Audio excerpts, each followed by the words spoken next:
मैंने श्रीमद् भगवद गीता तब तक नहीं पढ़ी थी जब तक मुझे यह ज्ञान नहीं हुआ कि हम सब आत्माएं और यह जिंदगी हम आत्माओं के लिए इम्तिहान है।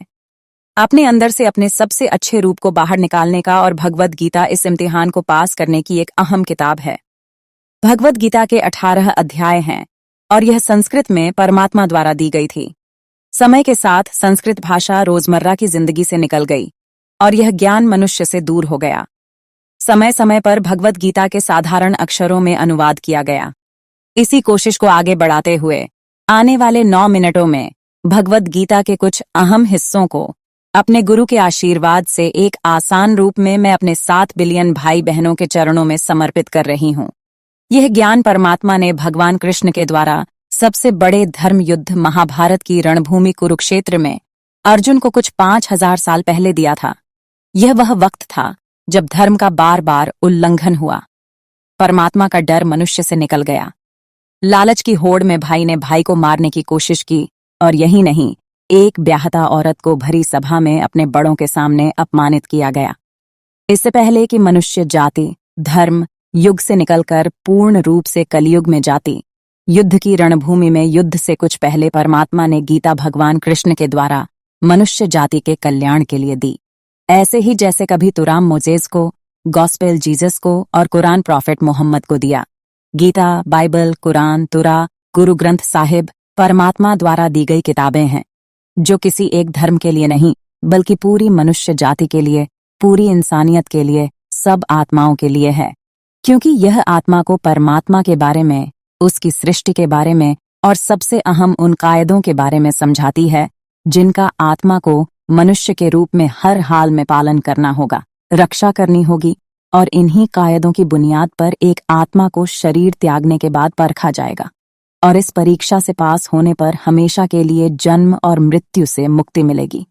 परमात्मा भगवद गीता में कहते हैं कि मैं ही सबकी शुरुआत हूँ, मैं शुरू से भी पहले था और सब खत्म होने के बाद भी रहूंगा।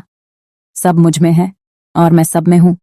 जो भी तुम छू सकते हो, देख सकते हो, छक सकते हो या सुन सकते हो, वह सब मैं। ये नदियां, बहार, सूरज, ग्रहण, चांद, सितारे सब मैंने बनाए। मैंने ही भगवान, शैतान, राक्षस और इंसान बनाए। मैं सर्वव्यापी हूँ, सब में रहता हूँ। सब में मैं हूँ, मैं ही हूँ। मैं ही ब्रह्मा बन के सब बनाता हूँ और रुद्र बनकर सब नष्ट करता हूँ। मैं यह सृष्टि यूं ही बनाता और दौड़ता रहा होऊंगा ताकि आत्माओं को मोक्ष मिल सके। इस जन्म और मृत्यु से एक दिन मोक्ष पाने को, हमेशा के लिए परमात्मा के साथ रहने को।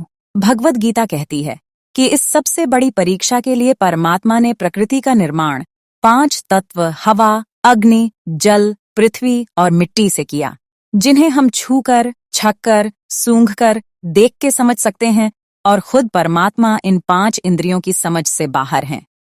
उन्हें आत्मा इन इंद्रियों से नहीं जान सकती। आत्मा 5 इंद्रियों के साथ वैसे ही है जैसे एक लोहे का रोबोट जिसे अपने बनाने वाले का कोई पता नहीं।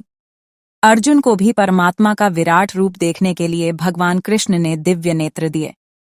भगवद गीता समझाती है कि आत्मा अजन्मी है। इसे कोई मार नहीं सकता, कोई जला नहीं सकता, दबा नहीं सकता, काट नहीं सकता। लेकिन आत्मा को परमात्मा के साथ हमेशा रहने के लिए परीक्षा रूपी जीवन में बैठना ही पड़ेगा। इस परीक्षा के लिए परमात्मा से बिछुड़ के आत्मा को पृथ्वी पर किसी न किसी रूप में जन्म लेना पड़ता है और 84 लाख योनियों को जीने और भोगने के बाद एक आत्मा को मनुष्य का शरीर और दिमाग मिलता है। सबसे बड़ी मर्यादाओं की परीक्षा में बैठने के लिए हर मनुष्य को इस पूरी परीक्षा के दौरान तरह तरह की अच्छी और बुरी भावनाओं के चक्रव्यूह में अपने ही भाई बहन या मित्रों के साथ डाला जाता है, जिसमें हर आत्मा को अपने अंदर के तामसिक और राजसिक अवगुणों से निकलकर सात्विक जीवन में प्रवेश करने के मौके मिलते हैं। हमारे तामसिक गुण वह हैं जो हमारे अंदर हीन भावना पैदा करके हमें खुद को उदास और नुकसान पहुंचाते हैं और हमारे राजसिक गुण हमें ईर्ष्यालु और लोभी बनाकर दूसरों के प्रति नुकसान पहुंचा सकते हैं। इस परीक्षा के दौरान हर आत्मा को तामसिक और राजसिक गुणों को खत्म करके अपने सात्विक गुणों से परिचित होना पड़ेगा। सात्विक गुण वह हैं जो आत्मा को अपने आसपास की हर चीज से जोड़े और उन्हें प्यार करना सिखाते हैं।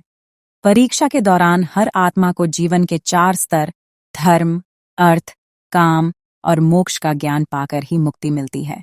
यही वह द्वार है जिन्हें समझकर ही आत्मा परमात्मा को समझ सकती है। पहला द्वार धर्म का है और शेर इसका प्रतीक है। धर्म वही है जो गीता में लिखा हुआ है, वेदों में लिखा हुआ, गुरु ग्रंथ साहिब, बाइबल या कुरान में लिखा है।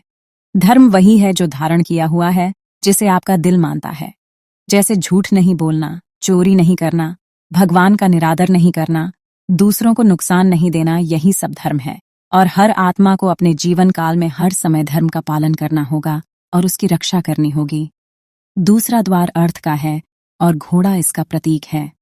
हर आत्मा अपने हर जीवन काल में अपने पृथ्वी पर होने का अर्थ या मूल कारण समझेगी। इस जिंदगी में भोगने वाली चीजें और रिश्तों का आनंद लेगी। अच्छा बेटा, अच्छी बेटी, अच्छा भाई, अच्छी बहन, अच्छा पति या अच्छी पत्नी बनके हर दुनियावी रिश्ते पर खरी उतरेगी और इस परीक्षा को पास करेगी। तीसरा द्वार काम का है। भगवत गीता समझाती है कि हर मनुष्य के अंदर काम, क्रोध, लोभ, मोह, अहंकार और ईर्ष्या जैसी 6 भावनाएं हमें अपने और दूसरों के प्रति नुकसान पहुंचा सकती हैं। इन भावनाओं को हर मनुष्य को हमेशा अपने नियंत्रण में रखना होगा, क्योंकि इनके बहाव में किया हुआ कोई भी काम हमारे जीवन भर की परेशानी का कारण बन सकता है। एक आत्मा संतोष और सादगी से इन भावनाओं पर हमेशा के लिए विजय पा सकती है। चौथा स्तंभ मोक्ष का है और हाथी इसका प्रतीक है। इस परीक्षा रूपी जीवन में हर मनुष्य हर समय कुछ इच्छाएं रखता है। कुछ इच्छाएं एक ही जन्म काल में पूरी हो जाती हैं और कुछ अधूरी रह जाती हैं, और उनके पूरा होने के लिए आत्मा को वापस पृथ्वी पर आना पड़ता है।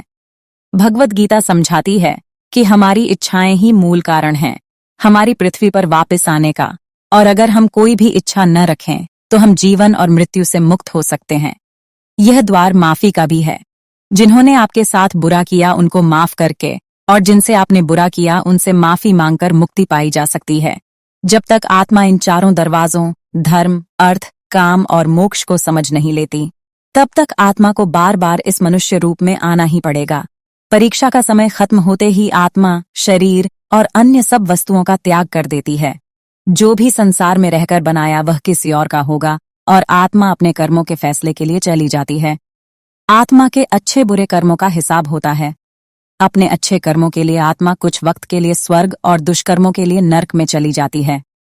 नर्क में आत्मा को अपने पापों के अनुकूल सजाएं मिलती हैं और सजा खत्म होने के बाद आत्मा को फिर से एक नया शरीर और नया दिमाग मिलता है। इस परीक्षा में फिर से बैठने के लिए और हर परीक्षा में वही सब फिर दोहराया जाएगा। जिंदगी के 4 स्तंभ धर्म, अर्थ, काम और मोक्ष को समझने के लिए हर जन्म में अपने कई जन्मों के कर्मों के हिसाब से हर आत्मा को कभी अच्छे और कभी बुरे हालातों से जाना पड़ता है। लेकिन जब तक आत्मा परमात्मा के साथ योग को नहीं समझ लेती, वह मुक्ति नहीं पा सकती। भगवत गीता समझाती है कि मनुष्य अपने शरीर, दिमाग या दिल से भगवान को पा सकता है। शरीर द्वारा किए कर्मों के माध्यम से परमात्मा को पाने को कर्म योग कहते हैं। ऐसे कर्म जो परमात्मा की इच्छा से हो और दूसरों के कल्याण के लिए हो। वाल्मीकि ने रामायण लिखकर, श्रवण ने अपने माता पिता की सेवा और उन्हें 4 धाम की यात्रा करवाकर, मदर टेरेसा ने अपने प्यार और सेवा के माध्यम से, और मैडम क्यूरी ने वैज्ञानिक खोज में अपने जीवन का बलिदान देकर अपने कर्मों द्वारा परमात्मा को पाया। भगवत गीता समझाती है कि आत्मा दिमाग से भी परमात्मा के साथ योग लगा सकती है। इसे राजयोग कहते हैं, क्योंकि दिमाग या मस्तिष्क सब इंद्रियों का राजा है। एक मनुष्य अपनी आस्था, सांस प्रणाली, आसन, अभ्यास, साधना और तपस्या से परमात्मा को इस योग के रास्ते पा लेता है। इस योग को समझने के लिए हमें अपने अंदर की एनर्जी यानी चक्र और कुंडलिनी को समझना पड़ेगा। आत्मा मस्तिष्क से मेडिटेशन या ध्यान लगाकर परमात्मा के साथ योग लगा सकती है। शंकराचार्य, स्वामी परमहंस, स्वामी विवेकानंद और उनके जैसे कई योगी इस योग के रास्ते परमात्मा के साथ संधि लगा पाए। परमात्मा भगवत गीता में कहते हैं कि अगर किसी आत्मा को धर्म न भी समझाए, योग न भी समझाए, अगर वह मेरी शरण में आ जाए तो मैं उसके सारे पाप माफ कर देता हूं। परमात्मा को ऐसी दिल की गहराइयों से पुकार के पाने को भक्ति योग कहते हैं। चैतन्य महाप्रभु, मीराबाई और भगवान हनुमान योग के सबसे बड़े उदाहरण हैं। लेकिन कभी आत्मा अपने होने का मूल कारण भूलकर धर्म का उल्लंघन करें या पाप के रास्ते पर निकल जाए तो उसे ठीक करने के लिए परमात्मा खुद किसी रूप में पृथ्वी पर जन्म लेते हैं। आइए श्री भगवद गीता, गुरु ग्रंथ साहिब, तुरा, बाइबल, कुरान या ऐसी किसी भी दीनी किताब को पूरा पढ़कर इस जिंदगी के असली मायने समझें। और परमात्मा के साथ योग लगाएं। अगर आपने इसे पसंद किया तो इसे औरों को बांट लें, ताकि सब आत्माएं अपने यहां होने का मूल रूप समझ सकें और इस जन्म और मृत्यु से मुक्ति पाकर हमेशा परमात्मा के साथ रह सकें। धन्यवाद।